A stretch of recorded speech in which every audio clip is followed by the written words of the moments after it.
Hello and welcome to the channel. This is the Aston Villa Arsenal match reaction. Aston Villa nil, Arsenal 2. Great win. Considering this is the start of the Premier League season, second game week, fitness levels, and going away to Villa this early in the season, it's not an easy proposition. And I think the boys handled themselves very well. We're going to talk about the game, the starting lineup, the bench, the substitutions, the manager. What a win, man. What a win. I was worried. We all know what happened last year. Aston Villa did us home and away, robbed us of the title, basically. So going into this game, revenge was on the cards. Right? Everybody was thinking we had to pay them back for last season, and justifiably so, because this is one of the toughest games of the season. So I'm sure most fans going into this game was thinking, if we can get this done, then we're looking good for the season, right? Especially when you look at the first five fixtures of the season. Tough games, tough away games. We have to go to Spurs. We have to go to City. Great win. We'll talk about the performance and all that, but this was a much needed win. Let's start with the first 11. When the first 11 came out, I was over the moon to see Timber included, right? Because we all know there was a chance that Zinchenko would start. Nothing against Zinchenko. I like Zinchenko. I think he's going to be an important player for us this season. So there are games that are going to be much easier for us that I think we need Zinchenko for. I'm not one of these people that think, oh, Zinchenko is terrible at defending, so get rid of him, which is nonsense. We all know like his defensive game is lacking a little bit, especially for the big games. But going forward, we all know what he can contribute, and so there are games that we're gonna control 100%, and we definitely need Zinchenko for those, right? The rest of the team, I think everybody expected it to be the same. Maybe there was questions about Martinelli and Trossard as far as who would start because Martinelli has not had a good start. Coming back from last season, so I think a lot of people are already gunning for Martinelli. Which is kind of understandable. Because at this point we're going for the title, right? So we want everybody to be, in the best form of their life, basically. And Martinelli is not looking good. He didn't have a good game again yesterday, and it didn't help that Trossard came in and right away banged, right? So it's not looking good for Martinelli. But I've heard a lot of people say, "Oh, now Trossard should start this and that," and I think people forget, right? Last season, Trossard started a lot of games and he wasn't great in all of them. So we have to remember that, right? So going forward, if I was the manager, I would still persist with Martinelli for the first 5 to 10 games. Kind of talk to him. I think one of his biggest problems is his head is down all the time when he gets the ball and he's always running forward. I think he should kind of temper that a little bit, pick up his head more, make quick decisions, pass the ball quicker, give and go, things like that. And I think that's where the manager should come in and sit him down and talk to him about decision making and crosses and things like that, right?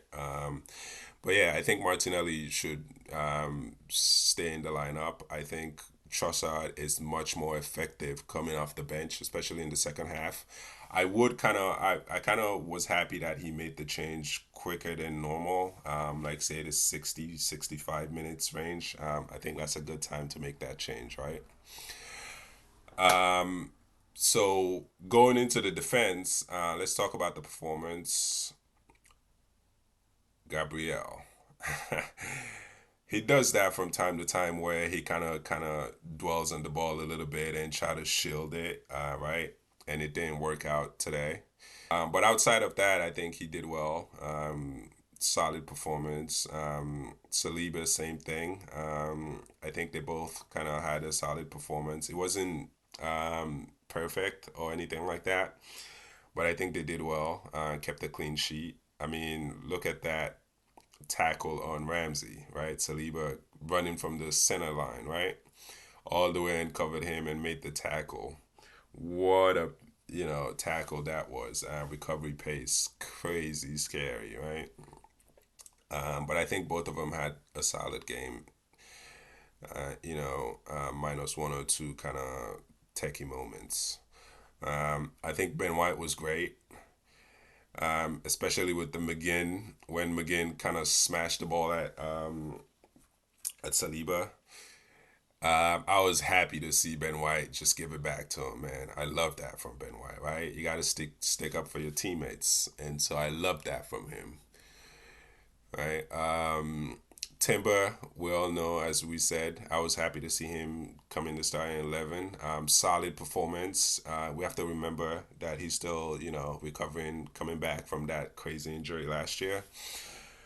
But what a performance, man. Solid, solid. Never in doubt. When Bailey gets the ball, you're not worried at all. But if that was Zinchenko, again, nothing against Zinchenko. I like Zinchenko, but you're panicking.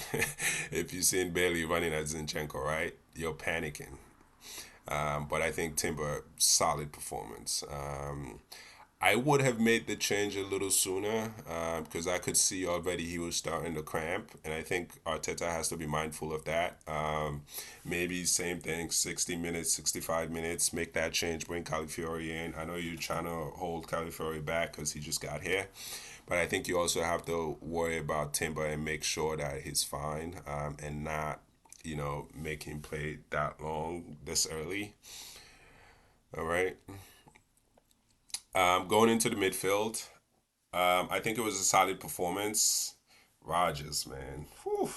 I saw him last year, and I was like, how, man? Where did they get this guy? Where did this guy come from? Right away, I saw him last year, and I was like, wow, what a player. And I was kind of, when I saw him in the starting lineup, I was worried, man. I was like, man, this guy is good. He's big, tall, strength. Is good on the ball, drives coast to coast. Problematic. There were a few times where he left Partey and Rice for dead, man. I couldn't believe it. But he exposed our middle a little bit, but I think they kind of recovered in the second half, right? They did better in the second half, controlled the middle more. So that was an interesting battle. That was the biggest battle of the game, right? The midfield. But I think the boys came through. Partey had a better game than the first game. Did much better this game. Rice, on the other hand, his performance wasn't so great, but it wasn't terrible either, right? Like it was an average performance, but he did his best. Tracked back, tried to recover as much as possible. And then also, he looked a little bit awkward in that eight position. I'm not gonna lie, and I think this is one of the reasons why we went for Mikel Merino, right? I think he's a much more natural eight than Rice would be.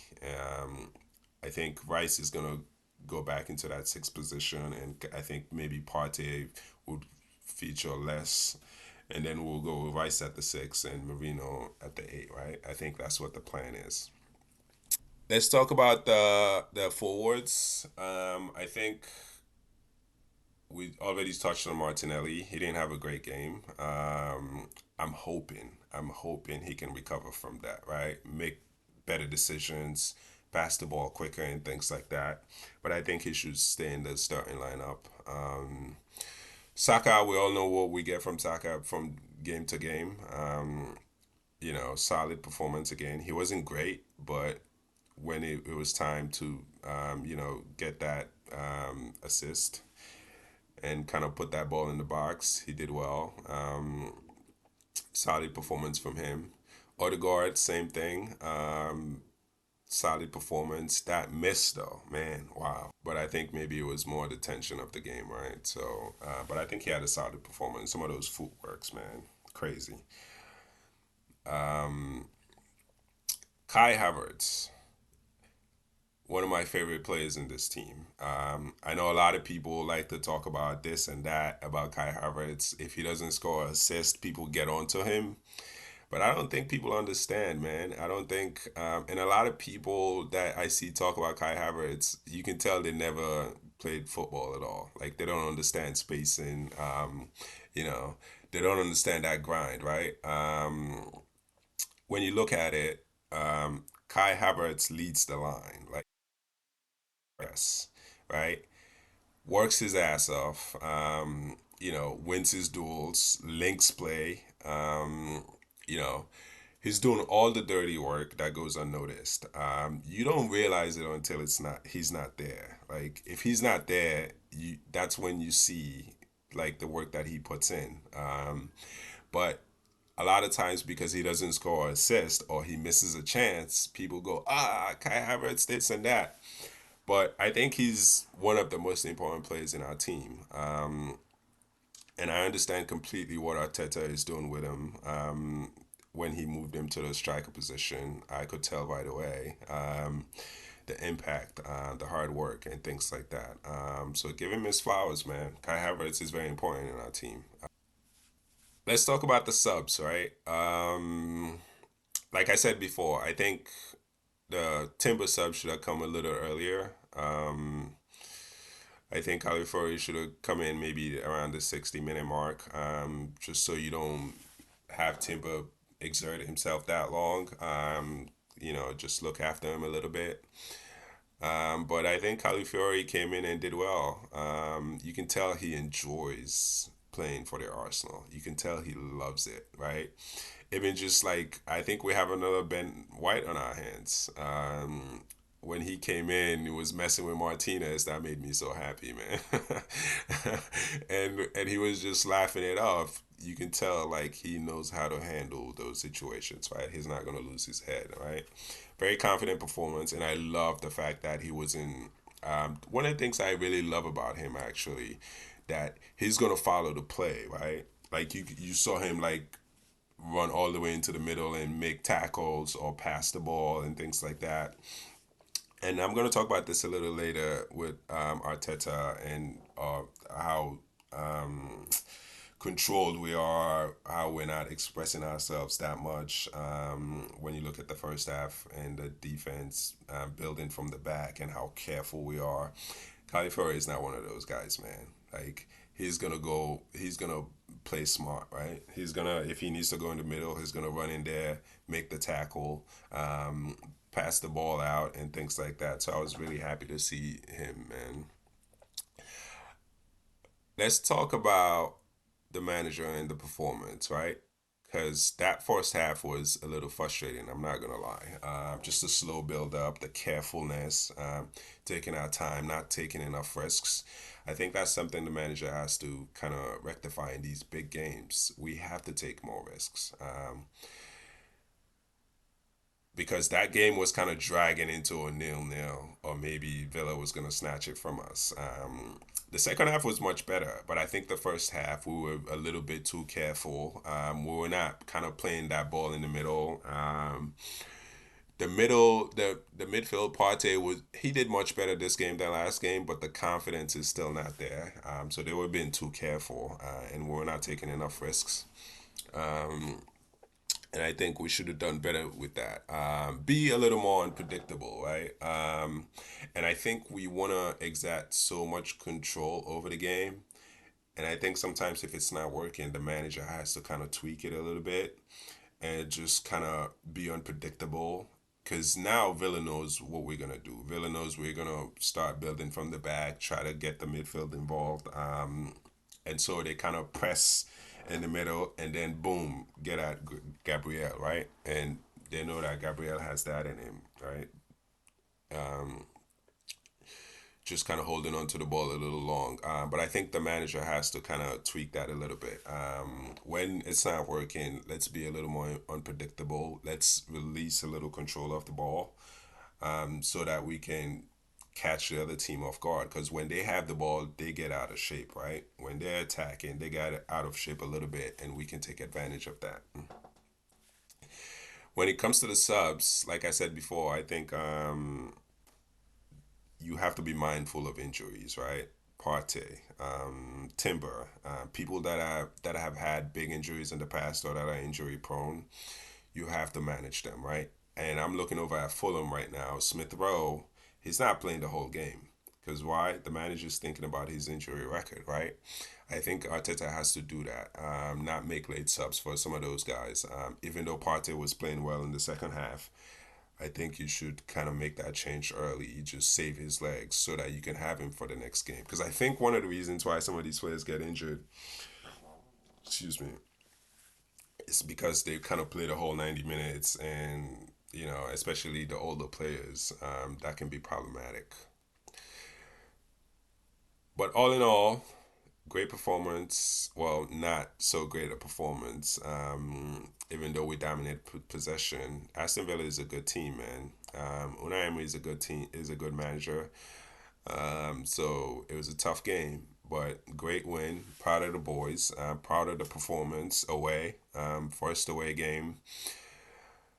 And now we look forward to Spurs and City, right? I think Brighton, we should be able to, you know, beat Brighton. It's not going to be an easy game, but I think we should be able to beat Brighton, and look forward to those other tough away games. Um, but you know what to do. Like the video, comment, subscribe if you like the channel, and I'll see you next time.